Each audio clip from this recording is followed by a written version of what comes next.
And subscribers.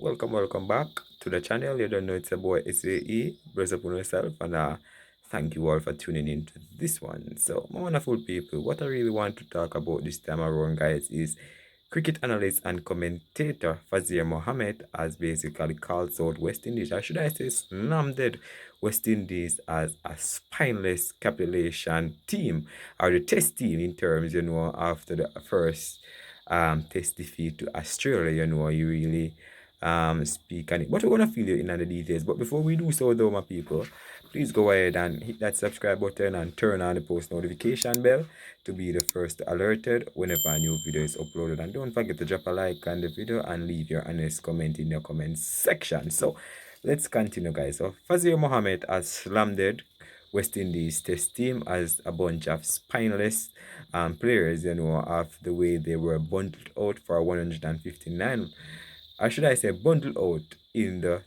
day three, the last session, where he said that this has been happening for a long time, guys. It's not just now, and a lot of people might think that they would have got a different change with all the core top batters in the West Indies in the test team, but the same problem continues. So he's thinking that this was an acceptable way of being bundled out, against Australia, because he believed that the team might have a chance to perform better. We'll not say win, but perform better. He said that, heading into the second test, guys, he's happy with the bowling, guys. You understand? He said the bowling is really good, but the batting, guys, is not in the right order in terms of the positions of where players come into bat, where he's saying that he's consider reshuffling the West Indies batting order, if that could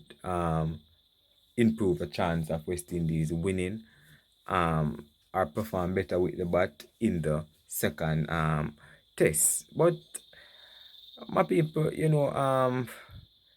my honest opinion on this matter, guys, is that the West Indies losing the first test, guys, was something where there was a lot of controversial things going on, and that contributed to the West Indies losing.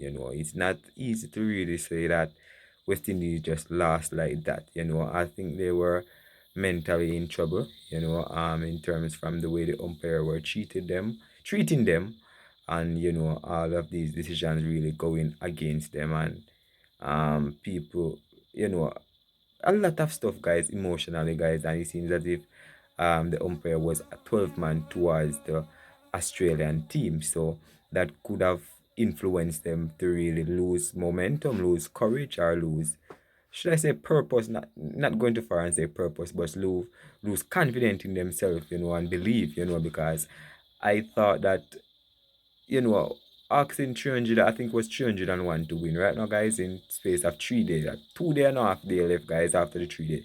So 2 days and a half left, guys. All you need to do was bat sensible, but it's just that the West Indies, the way the pitch were playing, guys, you can clearly see that it's a pitch where you have to go there and try to face as much delivery and circle long, and try to stitch together a partnership rather than just going and trying to hammer the ball left, right, and center.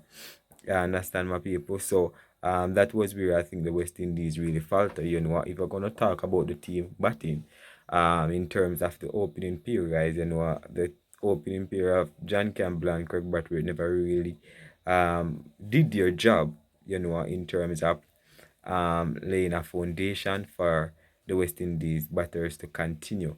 If I believe that if they had laid a solid foundation, then the West Indies could have had something to work with. That's the reason why a lot of people calling for them to be dropped, and replace them with different openers, because the way the West Indies is going right now, guys, you see, if you're not performing, Darren Sammy is possibly going to drop you.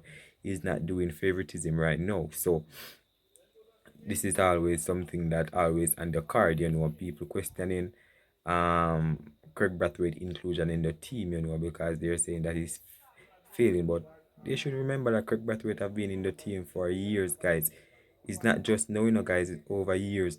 Almost, I think decade have passed. with Craig Brathwaite at the helm are playing opening the batting for West Indies. But so there was a lot of stuff that contributed towards the West Indies losing, my people. So it's not just, should I say, label them as spineless, but I thought he needed them to show more fight. When he made, you know, he believes that the West Indies, have been, getting out are doing the same thing. No matter which set of players come, guys, it's the same thing happening with West Indies cricket. And people, sorry about the background, guys. You might hear some bugs, guys. It's summertime, so you might hear these type of bugs in the background. But my bad. But as I said, Fazzeer Mohammed slamming the West Indies, label them as spineless capitulation. He's saying that he didn't see the fight.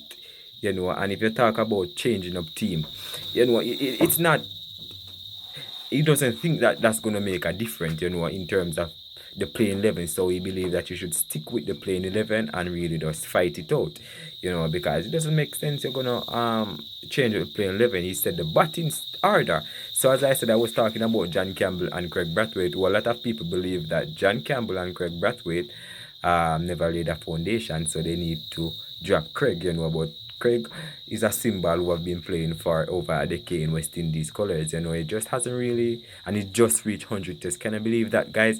Over a decade, guys, and it just reached 100 tests. Meaning the West Indies haven't really been getting any test cricket from ICC. It's like the West Indies cricket has been targeted from a long while, because a man playing over 14 years, guys.